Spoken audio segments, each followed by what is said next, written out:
Đã bao lâu rồi bạn chưa được nghe lại mùi của lúa, mùi của những cánh đồng ruộng bát ngát và ngồi yên một chút để nhìn cò bay giữa trời.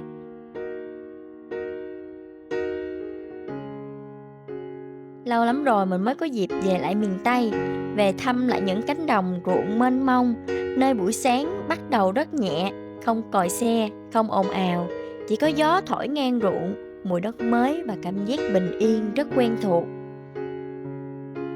Hồi nhỏ, mỗi lần mà tới mùa gặt lúa á, là mình hay đứng ngoài ruộng coi mấy cái máy cắt lúa chạy hoài. Nhìn từng hàng lúa đổ xuống, máy chạy tới đâu á, là ruộng trống ra tới đó. Lúc đó á, cũng không có nghĩ nhiều đâu, chỉ thấy lạ, thấy đã mắt, thấy ruộng mình quen mỗi ngày tự nhiên đổi khác.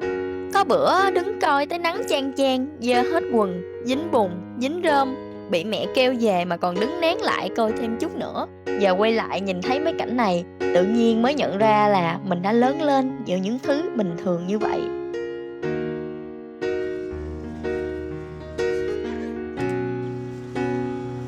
Đi coi chừng nha Ngọc. Bữa nay buổi sáng á, súng nó nở ra đẹp quá trời đẹp này nè.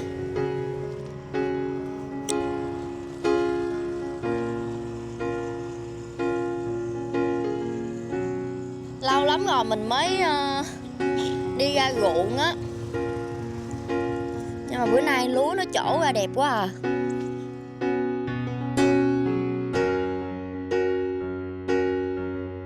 Kế bên đây nó có cái gì? Cái mấy bạn thấy cái gỗ đỏ đỏ. Không phải màu đỏ, xin lỗi, màu xanh. Cái gỗ đó không? Cái đó là cái giớn á. Ở dưới mình người ta kêu đó là cái giớn á.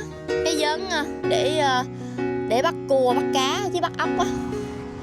Mai mốt người ta thả giớn xong rồi mai mốt người ta dỡ lên là có cua có ốc người ta chui vô.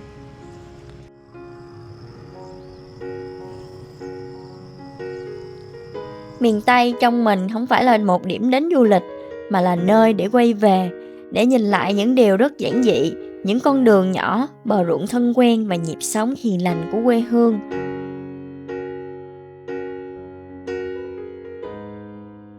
Hôm nay mình không vội đi đâu xa, chỉ là một chuyến về quê đi chơi, đi qua những cánh đồng, ghé vài điểm rất đặc biệt của miền đất này.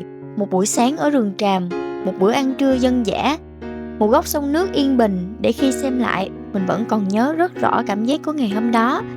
Và đây là hành trình trở về miền Tây, quê hương của mình, Đồng Tháp.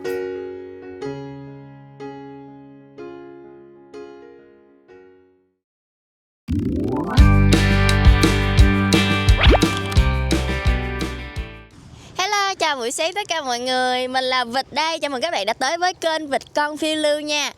Và sáng hôm nay thiệt là trong lành, cho nên là mình muốn dắt các bạn đi tới một nơi rất là đặc biệt ở Đồng Tháp. Ở nơi đó thì vừa có chim nè, vừa có rừng, vừa được đi tàu nữa. Thì đố các bạn ở đó là ở đâu nha.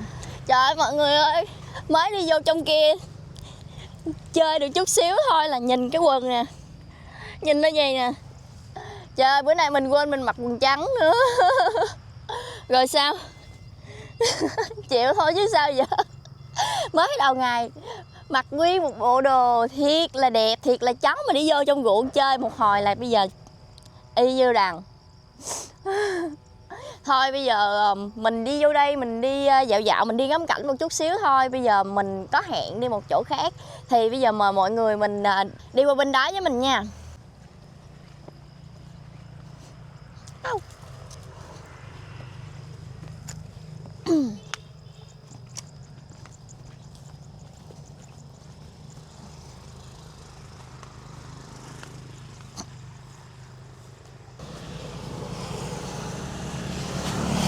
Từ nãy tới bây giờ thì các bạn đã đoán ra là hôm nay mình sẽ đưa các bạn đi đâu chưa?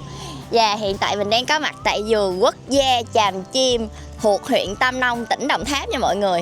Bây giờ mình sẽ đi vô đây mình mua vé nha. Thiệt ra mình quê ở Đồng Tháp nhưng mà mình chưa có ghé vô đây bao giờ. Hôm nay thì mình sẽ dắt mọi người đi vô đây trải nghiệm coi trong đây có cái gì. Ở đây mình đi tham quan bằng xuồng kéo nha chị. Dạ. Xuồng kéo bên em có 2 lộ trình. Lộ trình thứ nhất là 12 km đi về tiếng rưỡi là 700. Còn lộ trình thứ hai đi về 21 km đi về 2 tiếng rưỡi là 1 triệu. Dạ. Phí tham quan 20.000 người. Là cái này tính theo thuyền hả đúng không chị? Tính chuyến. Tính theo chuyến. Dạ. cho em hỏi là mình ăn trên thuyền thì sao chị? Dạ chua chút xíu. Chút xíu thì mình di chuyển lên xuồng á, mình dùng cái mình lấy cái tay bịch cái này lại ha, mình quét cái mẫu quét bên đây thực đơn có số điện thoại nha. Thực đơn mình mở cái link lên là nó sẽ có món ăn. Dạ 1.060.000. Là chút xíu nữa mình ăn thì mình sẽ quét cái mã này.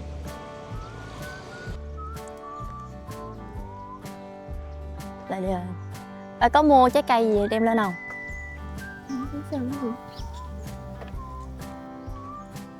Ăn siri đi. Cho em một hũ siri đi anh. Rồi để gì đây em mang nó luôn. Biết cho em gái. Cho em một hũ siri đi. Hũ này đi. Hũ này.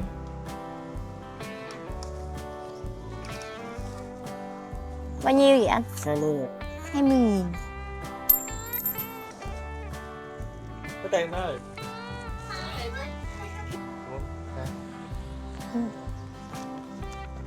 Ở đâu rồi chị? Đi, mình đi theo. Dạ. Đây người ta bán đồ, bán nón, bán đồ lưu niệm.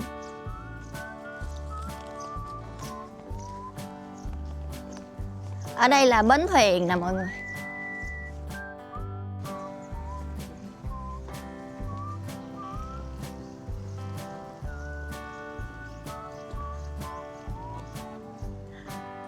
Bến thuyền để đi thuyền đi vô trong vườn quốc gia. Đó là nhà của chim á, đúng không? Nhà của chim đúng không?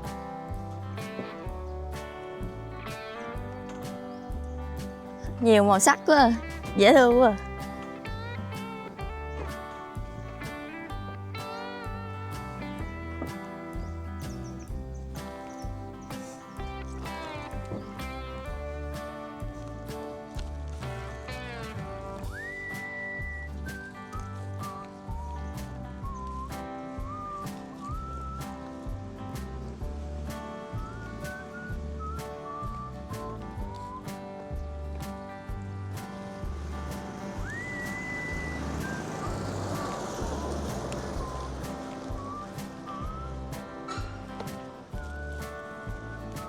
Đây mình đi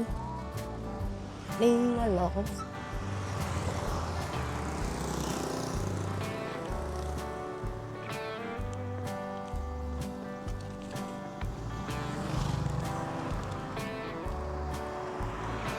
Buổi sáng hoa chiều tím nó nở ra đẹp không? Nở ra tím xanh xanh. Rồi 28. Xuân 28. Dạ. 28 ơi. 8 chạy rồi. 28 chạy à hả? Ừ. Trời Phật ơi. Đâu ông Sang chạy tới tại Sang không? Sáng nay hoa chiều tím nó nở nè. Đẹp hen.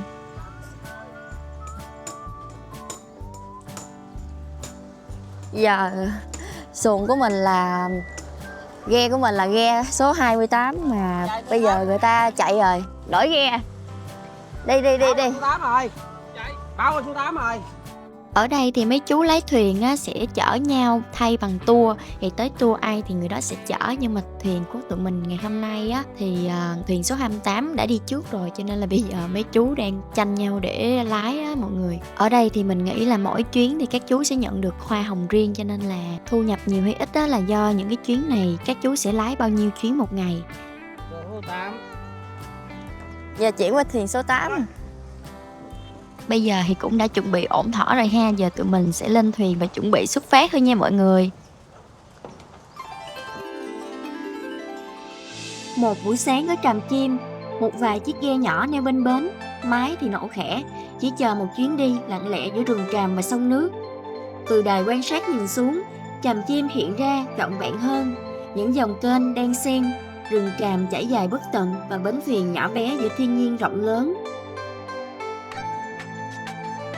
Khi ghe rời bến, nước mở ra thành lối đi, hai bên là rừng tràm xanh rì, yên tĩnh đến mức chỉ còn nghe tiếng mái, tiếng ghe hòa vào gió. Ngay khi đặt chân vào đây, mình cảm nhận rất rõ một nhịp sống khác, chỉ còn thấy tiếng nước khẽ va vào mạn xuồng, tiếng gió thổi xuyên qua rừng tràm và thỉnh thoảng là tiếng chim gọi nghe từ xa.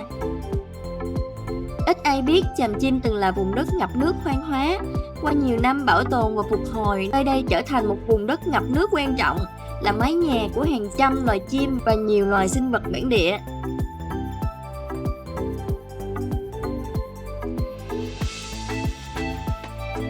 Nước ở Tràm Chim mang một màu rất đỏ, màu của đất phèn, của phù sa, không trong veo nhưng đầy sức sống. Chính màu nước ấy đã nuôi dưỡng rừng tràm và giữ cho Tràm Chim một vẻ đẹp nguyên bản. Cũng có những thời điểm khi vào mùa từ khoảng tháng 8 đến tháng 11, màu nước dần trở nên trong hơn. Còn khi tụi mình đến đây vào khoảng tháng 1, nước phèn đã rút và màu nước đỏ đậm hơn theo mùa.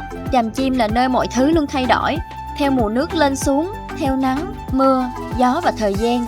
Vào mùa nước nổi, nước tràn ngập khắp nơi, những cánh đồng biến thành mặt gương khổng lồ phản chiếu bầu trời. Xuồng thì len lỏi dưới rừng tràm, cảm giác như đang trôi trong một thế giới rất khác, nơi mọi thứ đều nhẹ nhàng và chậm rãi. Còn khi mùa khô về, nước rút dần để lộ ra những bãi cỏ, bãi bùn, là nơi chim chóc kéo về kiếm ăn và sinh sống. Chính sự thay đổi liên tục ấy đã tạo nên một hệ sinh thái phong phú cho Tràm Chim. Đây từng là nơi sinh sống của sếu đầu đỏ, loài chim quý hiếm được xem như biểu tượng của vùng đất ngập nước miền Tây. Có những năm, người dân và các nhà bảo tồn chờ đợi từng mùa sếu quay về, bởi với họ, sự xuất hiện của sếu không chỉ là một hiện tượng của tự nhiên, mà còn là dấu hiệu cho thấy Tràm Chim vẫn còn đủ điều kiện để sự sống tiếp diễn.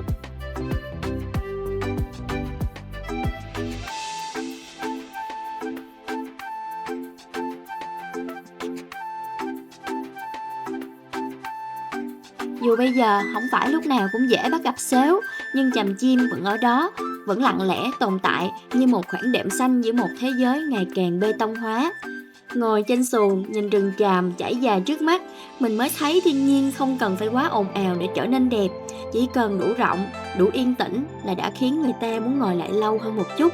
Với mình, Tràm Chim không phải là nơi để đi thật nhanh, cũng không phải là chỗ để quay thật nhiều cảnh cho đủ. Đây là nơi để quan sát, để cảm nhận, để cảm thấy rằng ngoài kia vẫn còn những vùng đất đang âm thầm giữ lại một màu xanh cho miền Tây. Có lẽ vì vậy mà khi rời Tràm Chim, người ta không mang theo quá nhiều hình ảnh hoành tráng, mà mang theo một cảm giác rất nhẹ, như vừa được sống chậm lại một chút giữa cuộc sống vốn hối hả. Và đôi khi chỉ cần như vậy thôi cũng đã đủ cho một chuyến đi.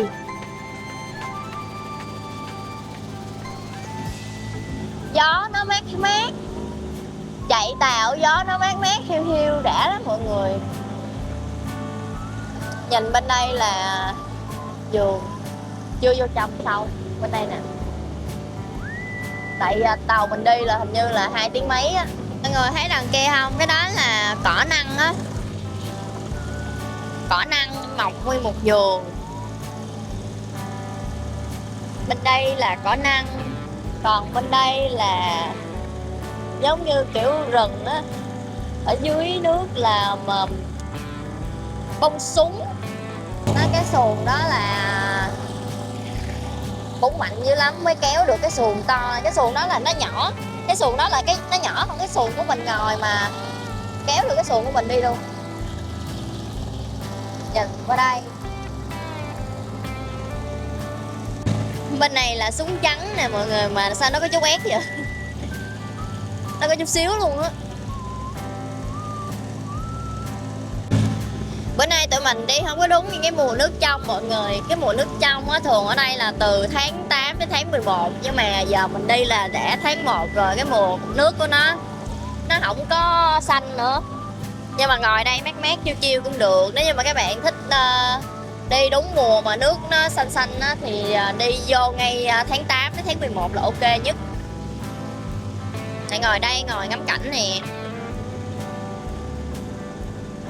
Nếu mà các bạn thích cảm giác đi tàu xong rồi lên đây ăn trưa ở đây thì cũng được luôn. Tại vì hồi nãy á, lúc mà mình đi vô trong quầy mình hỏi là có ăn trưa này kia là sẽ quét cái mã, người ta sẽ đưa cho mình một cái mã.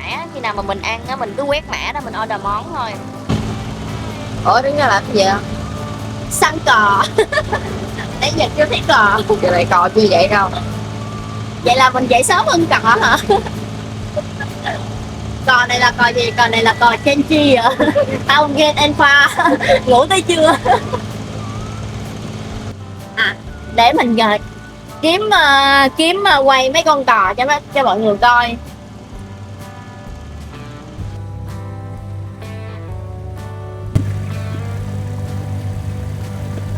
Quá dây cò luôn này Ngọc.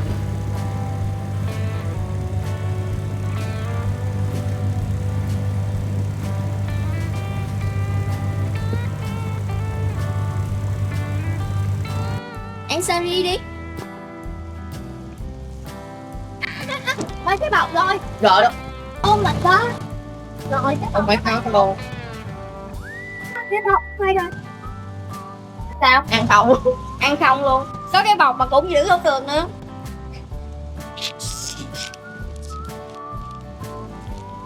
Nãy mình có mua một hộp sari 20.000. Rồi sao cái này nó xấu luôn. Rồi đây ăn sari. Sari nè Ngọc.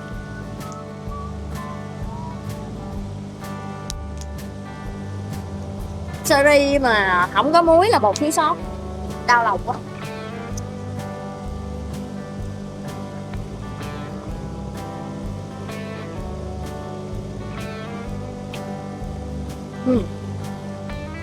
Cò bay.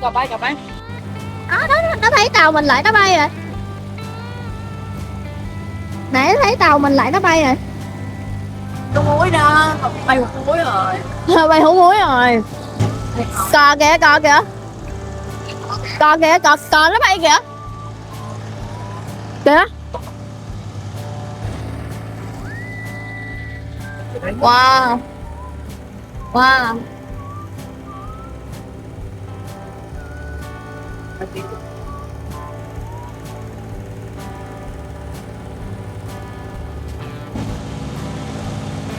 Đây như là chỗ để ngồi nè. Đúng không? Góc này nhìn được. Từ dãy này chạy rồi cho là một dãy bông súng luôn á mọi người. Ở đây chiếc tàu nó hơi to.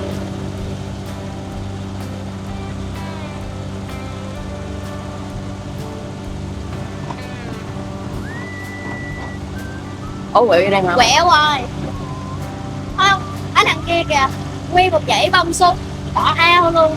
Nhưng mà bữa nay mình quẹo vô đây hả? Quẹo vô đây là hết bông súng rồi. Ừ.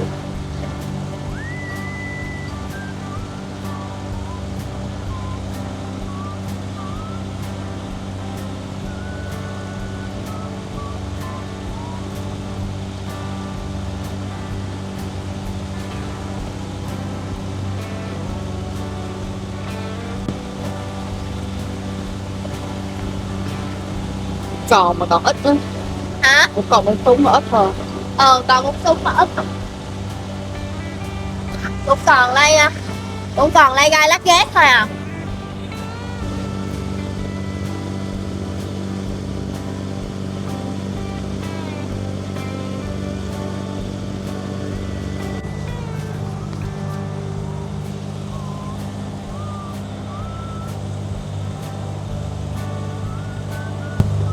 Giờ chắc phải là giờ chắc là phải gọi đồ ăn trước nữa ha. Gọi đồ ăn trước coi trong đây có gì. Phải quét mã bản dịch vụ cho nhà hàng. Yeah, quên lại. Đơn nhà hàng. Đây. Sen luộc hả? Ăn sen luộc không? Được.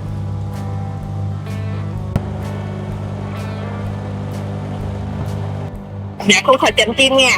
Alo, mình bên nhà hàng ẩm thực đúng không ạ? Dạ đúng rồi chị. Cho em tàu số 8 á, một cái phần cơm chiên với lại một chuột chiên nước mắm. Gỏi mình có gỏi gì chị quên rồi. Em có gỏi tép bông điên điển, gỏi khô cá lóc, gỏi khô cá vặt. Gỏi tép bông điên điển đi. Gỏi tép bông điên điển với lại một con cá lóc nướng với lại sen hấp. Dạ 3 người ạ. 3 người, cái này là mình chọn số lượng hay là bố trí trên nhà hàng? Dạ xuống phường giùm em với nha. giật cổ sồn em, cổ sồn phía dọn là cổ sồn vậy là 50.000 là mấy gì chị? Dạ, một xuồng là 50. Dạ. Ok, vậy. Dạ. Để cho mình top up không kia chị? Nãy giờ hả? Em đi chắc cũng hơn 30 phút chút xíu. Dạ rồi, dạ. Dạ rồi, ôi cảm ơn.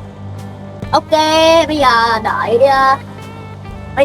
bây giờ mới là 10 giờ, xong rồi đợi người ta làm đồ ăn đem lên là đúng giờ trưa là ăn là vừa luôn đó. Nãy giờ đi được một đoạn. Ở bên đây là cỏ nè, ở bên phía bên kia là cỏ, xong rồi cách một dãy là rừng tràm, cây tràm.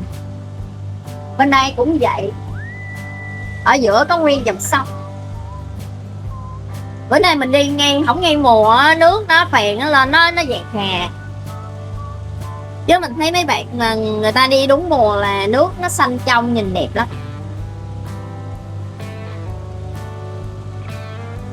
Nếu như mà ở đây mà mọi người mà đi đi đông người á, vô đây ngồi mát rồi ngồi ghe chiêu chơi với nhau, chơi cũng ok. Giờ này là gió thổi mát hiu. Mình nha, thấy chỗ nào mà gió thổi mát hiu là muốn võng nằm ngủ rồi. Trong đây người ta nuôi trâu nè. Đứng trên cái cột đó không? Vậy để đi kiếm ăn nữa.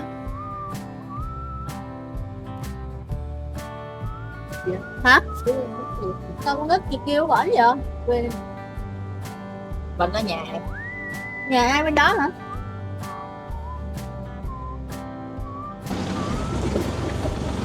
Chuẩn bị đi vô. Hồi nãy mình có đặt đồ ăn á, xong rồi giờ qua đây người ta đem đồ ăn xuống hay sao á? Mình chụp hình cái đó. Vậy để em đi lên, em đi vòng đã. Trời ơi, đi nãy giờ mất tiêu đôi dép. Đây nè. Thiệt chứ. Nha. Đúng là mình có cũng quy trữ là rất rồi cho lính. Đây là biểu tượng của ở đây, một con cò. Một con cò ở đây là khu du lịch Tràm Chim. Khu du lịch vườn quốc gia Tràm Chim. Mình mới vừa thấy cái chỗ này, định đi xuống coi coi. Dễ thương ha. Ai thiết kế ở này nhìn dễ thương quá vậy. Đó mọi người, cái này là cái gì? Đây chính là máy dệt cái khăn rằn á mọi người. Mọi người biết cái khăn rằn đeo cổ của ông bà mình hồi xưa không? Giống vậy nè. Đó, đây là cái máy dệt khăn. Dệt thủ công á, đây là cuộn chỉ nè. Đây là cuộn chỉ nè. Xong người ta dệt.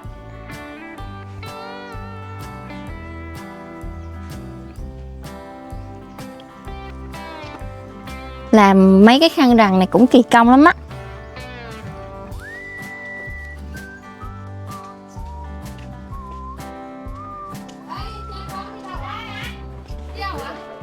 Bây giờ nãy mình order đó mọi người. Tới luôn, ngày 20 sắp tới rồi.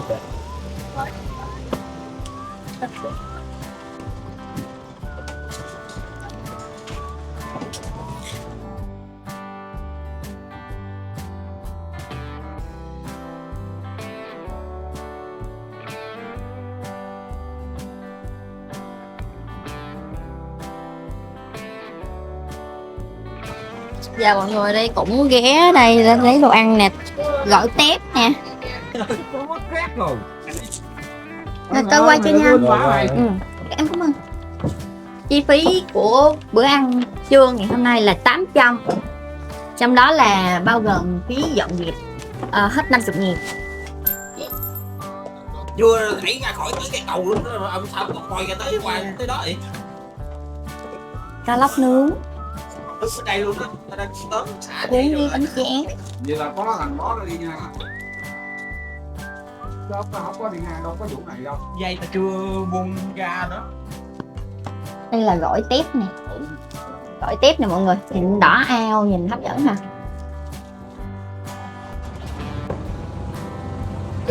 Lên máy, chuẩn bị đi tiếp. Đó mọi người, đây là cái gì? Đặc sản của Đồng Tháp, đây là món chuột. Nhưng mà chuột này là chuột chiên nước mắm nha mọi người. Hạt sen luộc. Hạt sen luộc để hấp. Hấp với luộc có khác nhau không? Luộc hay là luộc nước, còn hấp thì hấp thôi. Nhưng mà nãy chị kia nói là sen luộc mà. Xíu. Không biết nữa, luộc hấp này chút xíu là cũng vô bụng rồi. Ok, mời cả nhà ăn cơm. Uống thử cái này đi. Trà nó cũng tựa như trà bí đao, nhưng mà cái vị, em cảm ơn, cái vị nó sẽ khác.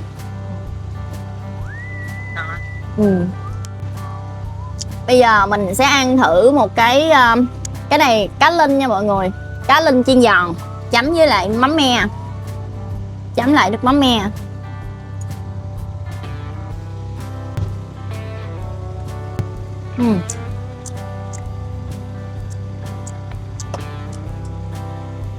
Ăn cũng được, nhưng mà từ nãy giờ để nó bớt dầu, nó hết dầu, nó hơi mềm, nhưng mà nước mắm me làm ngon. Ăn thêm một miếng cơm. Tôm chiên trứng. Cơm này làm gia vị hơi mặn hay sao á, hơi thiên mặn xíu. Ăn thử đi. Nhưng mà cũng được rồi,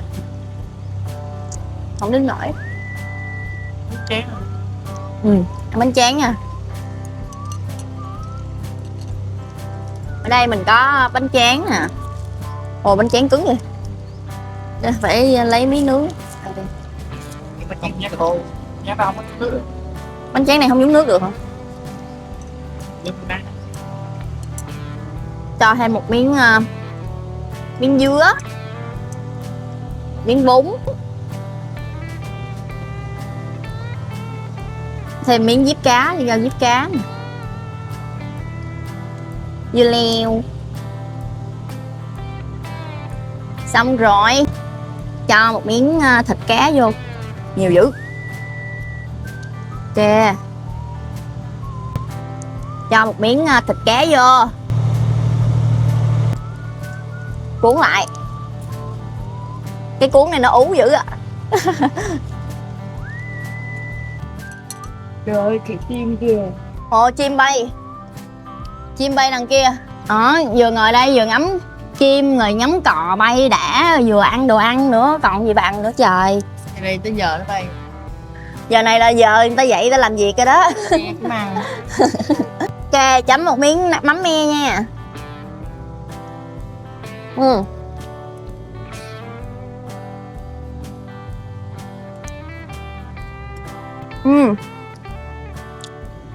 Nó ngon. Tại vì á,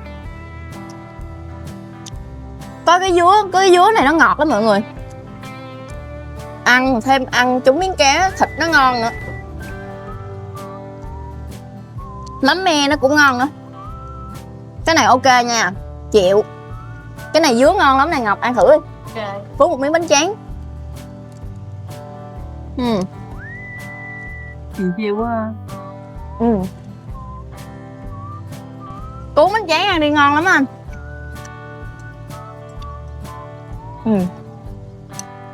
Cái thịt cá nó tươi á mọi người.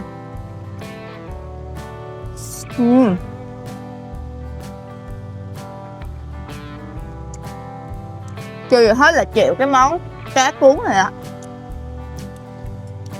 Bây giờ ăn thử chuột chiên nước mắm Đồng Tháp, đặc sản Đồng Tháp nha mọi người. Ăn thử một miếng chuột. Ăn không trước nha.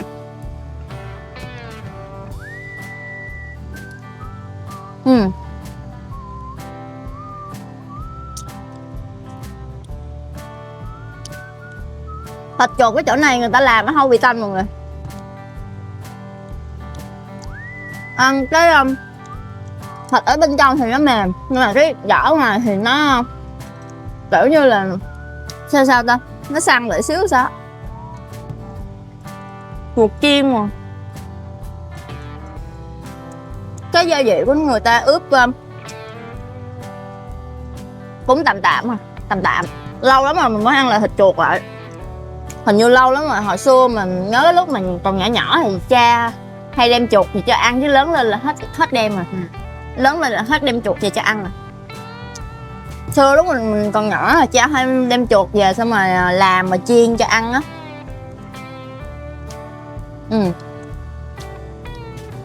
Ăn cũng được, cái món này ăn cũng được. Hay là chắc là mình ăn cái món này nó ngon quá, ăn cái món cá lóc cái trước nó ngon quá, ăn tiếp cái món này thấy nó cũng được. Không nhưng mà cũng được thì tạm. Bây giờ mình trộn cái gỏi tép này lên.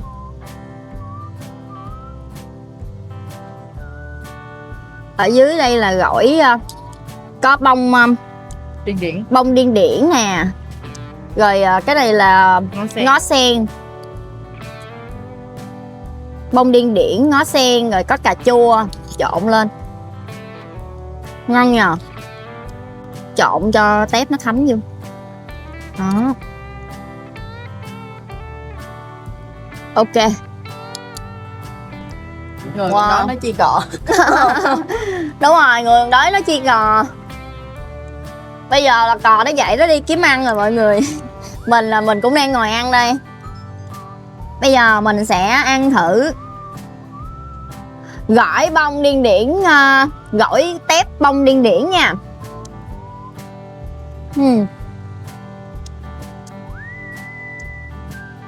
Ăn thơm mùi bông điên điển, cái mùi bông điên điển nó nồng hơn cái mùi tép nào, nhưng mà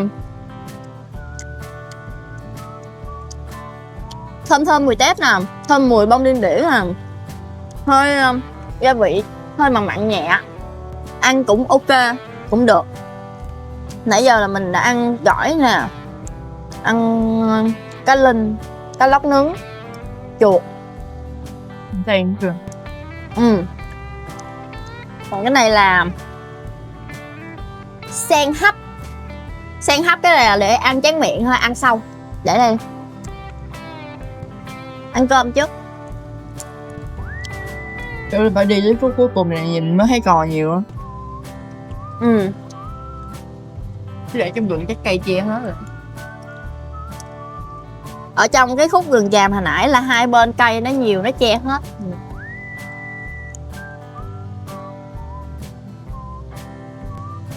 Cái cá linh này hồi nãy mà mình ăn cái lúc mà nó mới vừa làm giòn á, thì nó ngon hơn. Mình nó là không có biết ăn cá tanh. Tanh chút xíu thì còn ăn được, chứ tanh nhiều quá thì ăn không được. Nhưng mà cái cá linh này chiên lên ăn nó hơi tanh một chút xíu thôi, ăn được. Ăn là ăn cả con luôn, chấm với mắm mè.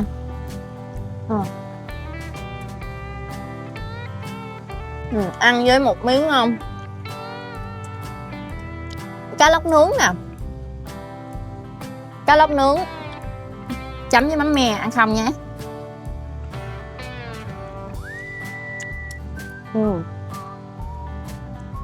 Cá lóc này nó không có tanh nha mọi người. Con cá lóc này ăn cái thịt của nó tươi, đúng không? Xong rồi chấm với một miếng mắm me, ăn nó cay cay, nó chua chua, vừa ăn lắm. Mắm me này, mắm me nó hơi thiên ngọt nha. Cá mini.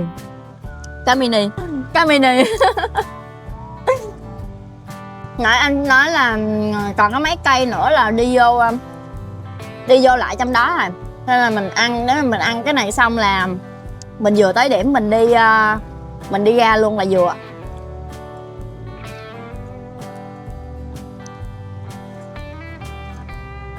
Thì đồ ăn miếng được nha. Cũng được. Cái đó là bông sen. Bông sen, bông súng trắng đó. Theo Ngọc đánh giá thì trong mấy món này, món nào là best seller đánh giá theo thang mốc? Cá là nhất, hạng 2. Hạng 2 là cá linh. Cá linh. Hạng 3. 3 là cái này. Hạng 3 là Cái gỏi. này là bác nào ta không ăn. Tại Ngọc không ăn chuột. Rồi anh đánh giá cái nào là ngon nhất? Cho anh ha. Cái lịch ngon nhất. Cá linh ngon nhất. Mình thấy cá lóc. Cá lóc. Cái gỏi. Cái gỏi. chuột thì mình ở Đồng Tháp mình có ăn chuột nó có mấy không bằng Nó cứ bình thường thôi, nó cũng không dở, nó cũng không có phải là wow quá. vào quá. Còn theo em là cá lóc là best seller là best nè, xong rồi tới cá linh, xong rồi chuột. Còn cái gỏi này thì em đánh giá nó không có cao lắm. Ngồi đây gió thổi mát mát, ngắm ao sen, ngắm rừng tràm, rồi ăn đồ ăn, rồi ngắm cò, cũng ok mà, cũng được. Hả? Hết nước chấm luôn. Cuốn thêm một miếng bánh tráng ăn nữa nha.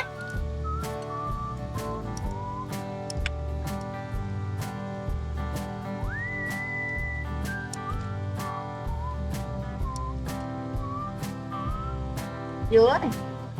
Ủa sao 2 miếng bánh tráng nữa? Lấy 1 miếng thôi. Sao được bình thường nó mềm lắm, có tức.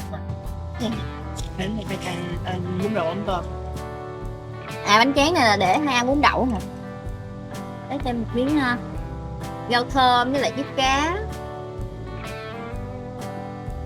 Sợ nó bay ra quá. Đâu có là dễ bút. Đúng rồi.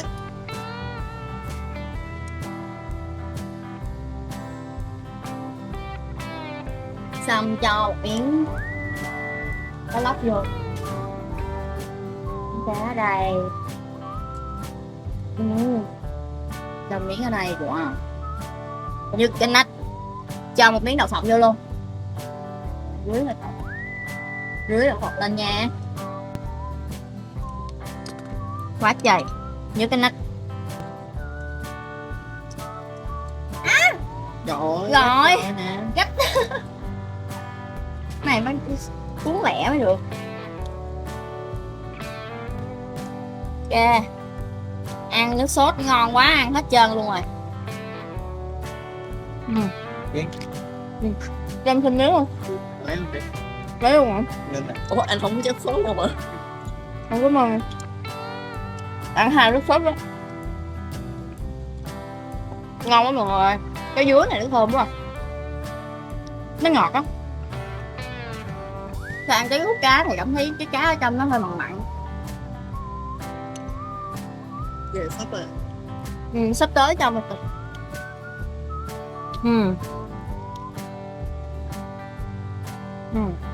Ngon quá.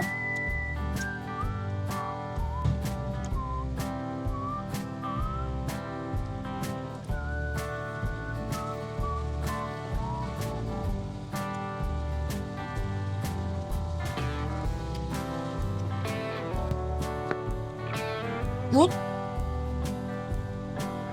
cá chấm miếng mắm nè.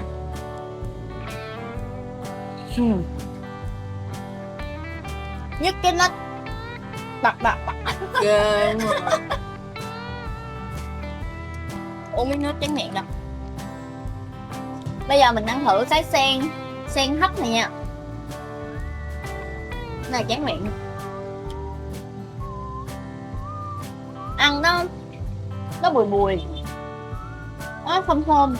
Mọi người không biết mọi người đã ăn ấu chưa? Ấu cái mùi nó cũng tựa ấu, nhưng mà nó không, nó mềm nha. Ăn nó mềm chứ nó không phải là cứng xốp như ấu. Nó mềm. Ở trong nhân của nó là không có mùi nhị phen. Nếu mà mọi người ăn hột mít luộc rồi á thì cái mùi nó cũng tựa. Nó có mùi khác thì một chút xíu rồi. Cái này thôi ăn tắt. Đúng rồi, ăn cái này là nó mềm tan luôn, cắn một phát là nó kiểu như là nó tan ra trong miệng. Nó không có giống như là hột mít hay là hột ấu, nhưng mà nó lại có cái vị giống tựa. Cái mùi thơm á.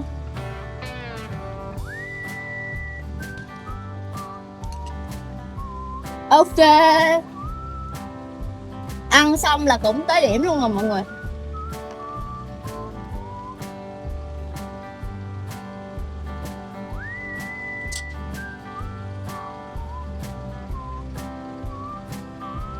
Sau khi ăn trưa no nê xong thì tụi mình cũng đã hoàn thành một đoạn đường đi vòng Tràm Chim cho 2 tới 3 tiếng rồi đó mọi người. Bây giờ tụi mình sẽ đi lên lại và đi lấy xe, chuẩn bị đi phà đi tới một cái địa điểm tiếp theo cũng rất là đặc biệt ở Đồng Tháp. Nhưng mà hôm nay thì video của mình sẽ dừng tới đây thôi. Hẹn gặp mọi người trong tập tiếp theo để xem địa điểm tiếp theo của mình sẽ đi là ở đâu nha. Bye bye mọi người. Hẹn gặp lại mọi người trong tập tiếp theo nha.